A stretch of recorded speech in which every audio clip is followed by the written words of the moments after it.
प्राचीन चीन सभ्यता का पालना। चीन रहस्यों का देश, अजूबों का देश। इसका इतिहास हजारों साल पुराना है। यह राजाओं और राजवंशों की कहानी है। यह नई खोजों और कभी न हार मानने की कहानी है। हमारी यात्रा शुरू होती है प्राचीन चीन से, राजाओं और राजवंशों के समय से। पीली नदी, चीनी सभ्यता का पालना, जिसने इसकी परवरिश की।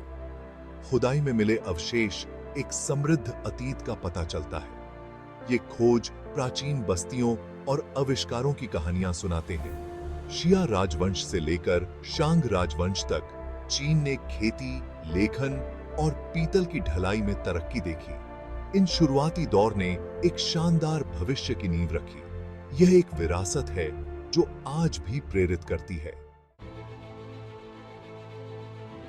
चीन के इतिहास को समझने के लिए राजवंशीय चक्र बहुत जरूरी है।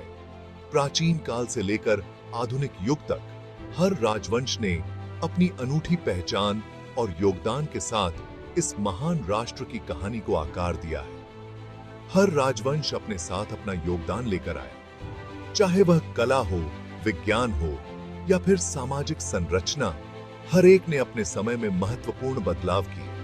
हर एक ने राष्ट्र की पहचान पर एक अमिट छाप छोड़ी। इन राजवंशों के द्वारा बनाए गए स्मारक और स्थापत्य कला आज भी उनकी महानता की गवाही देते हैं। किन राजवंश ने चीन को एक किया? इसने न केवल भौगोलिक रूप से बल्कि सांस्कृतिक और राजनीतिक रूप से भी देश को एकजुट किया। इसने वजन, माप और लेखन को मानकीकृत किया। यह मानकीकरण आज भी चीनी समाज की नींव का हिस्सा है। हान राजवंश, जो अपनी समृद्धि और सांस्कृतिक उपलब्धियों के लिए जाना जाता है, कागज और भूकंपमापी जैसे आविष्कारों की विरासत छोड़ गया। इसने शिक्षा और विज्ञान में भी महत्वपूर्ण योगदान दिया। तांग राजवंश को अक्सर चीनी सभ्यता का स्वर्णिम युग माना जाता है। इस युग में कला, साहित्य और विज्ञान ने अभूतपूर्व ऊंचाइयों को छुआ। इसकी कला, कविता और तकनीकी प्रगति का विकास हुआ। तांग काल की कविताएं और मूर्तियां आज भी विश्व भर में प्रशंसा पाती हैं। सोंग राजवंश ने नव कन्फ्यूशीवाद के उदय और जहाज निर्माण और नौवहन में महत्वपूर्ण प्रगति देखी। इसने समुद्री व्यापार को भी नई दिशा दी। हर राजवंश ने अपनी जीत और कठिनाइयों के साथ चीनी इतिहास के पाठ्यक्रम को आकार दिया। युद्ध और संघर्षों ने भी इस राष्ट्र की दिशा को प्रभावित किया। यह शक्ति नई खोजों और सांस्कृतिक प्रतिभा के धागों से बुनी गई एक टेपेस्ट्री है। यह टेपेस्ट्री आज भी चीन की महानता और उसकी अनूठी पहचान को दर्शाती है।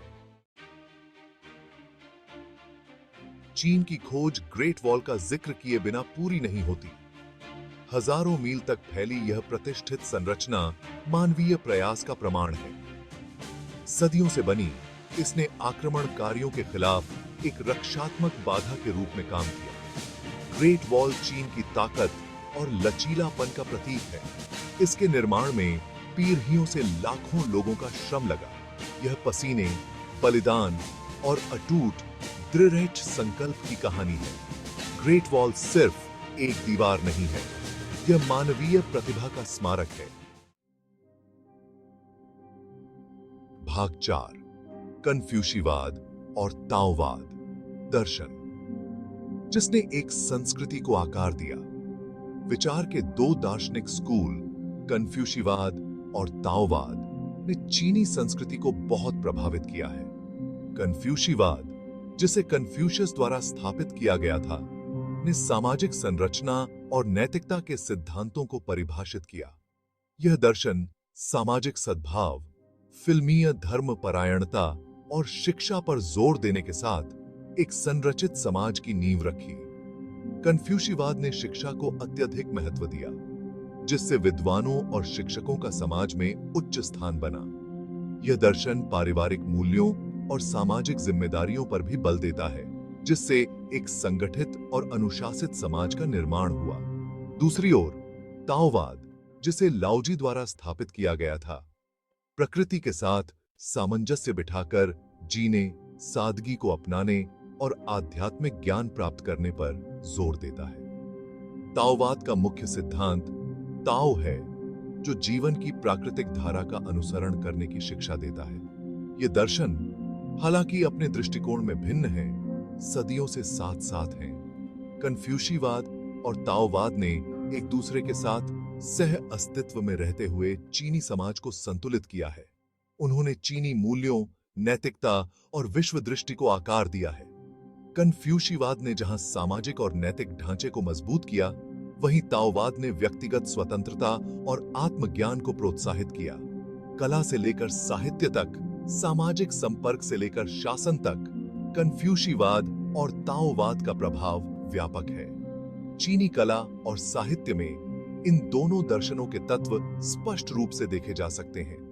ये दर्शन आधुनिक चीन में मार्गदर्शन और ज्ञान प्रदान करते रहते हैं।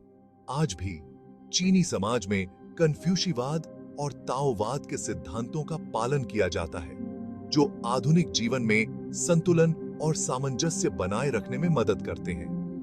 वे चीनी मानस और जीवन के तरीके में अंतर्दृष्टि प्रदान करते हैं।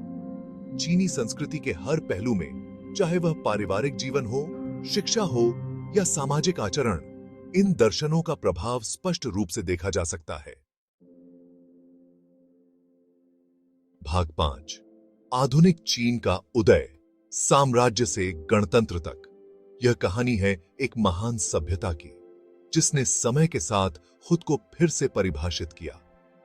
19वीं और 20वीं शताब्दी चीन के लिए बहुत बड़े बदलाव का दौर था।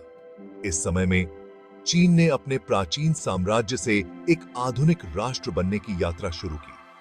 कभी शक्तिशाली साम्राज्य को आंतरिक कलह और बाहरी दबावों का सामना करना पड़ा। इन संघर्षों ने चीन की राजनीतिक और सामाजिक संरचना को गहराई से प्रभावित किया।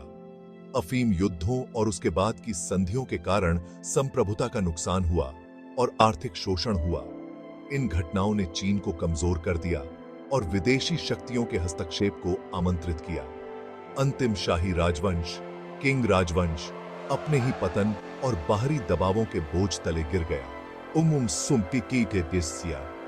यह पतन एक लंबे समय से चली आ रही शासन प्रणाली के अंत का प्रतीक था।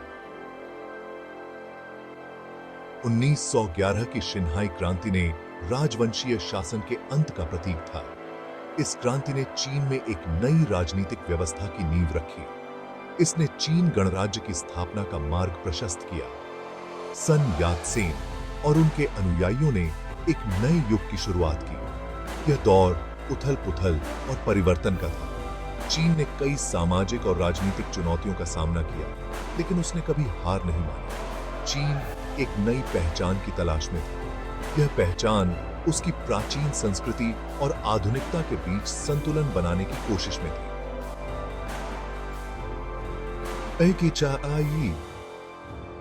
यह एक ऐसा राष्ट्र था जो अपने अतीत की विरासत और तेजी से बदलती दुनिया की चुनौतियों से जूझ रहा था। चीन ने अपने इतिहास से सीखते हुए एक मजबूत और समृद्ध भविष्य की ओर कदम बढ़ाया। भाग 6, चीन का आर्थिक चमत्कार, परिवर्तन की यात्रा। 1949 में पीपुल्स रिपब्लिक ऑफ चाइना की स्थापना के बाद राष्ट्र ने आर्थिक विकास की राह पर कदम रखा। माओ जेडोंग के नेतृत्व में चीन ने महत्वपूर्ण सामाजिक और आर्थिक सुधारों को अंजाम दिया। 20वीं शताब्दी के बाद के वर्षों में चीन ने बाजार उन्मुख सुधारों को अपनाया। इससे अभूतपूर्व आर्थिक उछाल आया। कृषि से लेकर विनिर्माण तक, बुनियादी ढांचे से लेकर तकनीक तक चीन ने उल्लेखनीय वृद्धि देखी। लाखों लोगों को गरीबी से बाहर निकाला गया। शहर तेजी से विकसित होकर महानगर बन गए। चीन के आर्थिक चमत्कार ने देश को एक वैश्विक आर्थिक महाशक्ति में बदल दिया। यह लचीलापन, अनुकूलन और उद्यमशीलता की भावना को उजागर करने की कहानी है। भाग 7, तकनीकी कौशल, भविष्य में चीन की छलांग। हाल के दशकों में चीन की तकनीकी प्रगति आश्चर्यजनक से कम नहीं रही है। अंतरिक्ष अन्वेषण से लेकर आर्टिफिशियल इंटेलिजेंस तक, हाई स्पीड रेल से लेकर अक्षय ऊर्जा तक, चीन नवाचार में एक वैश्विक नेता के रूप में उभरा है। देश अनुसंधान और विकास में भारी निवेश करता है। यह नवाचार और तकनीकी उन्नति की संस्कृति को बढ़ावा देता है। चीनी तकनीकी दिग्गज अब वैश्विक खिलाड़ी हैं। वे 5G, आर्टिफिशियल इंटेलिजेंस और क्वांटम कंप्यूटिंग जैसी अत्याधुनिक तकनीकों में सबसे आगे हैं। चीन की तकनीकी कुशलता उद्योगों को नया रूप दे रही है। यह वैश्विक तकनीकी परिदृश्य को प्रभावित कर रहा है। यह प्रगति के प्रति देश की प्रतिबद्धता और भविष्य के लिए उसके दृष्टिकोण का प्रमाण है।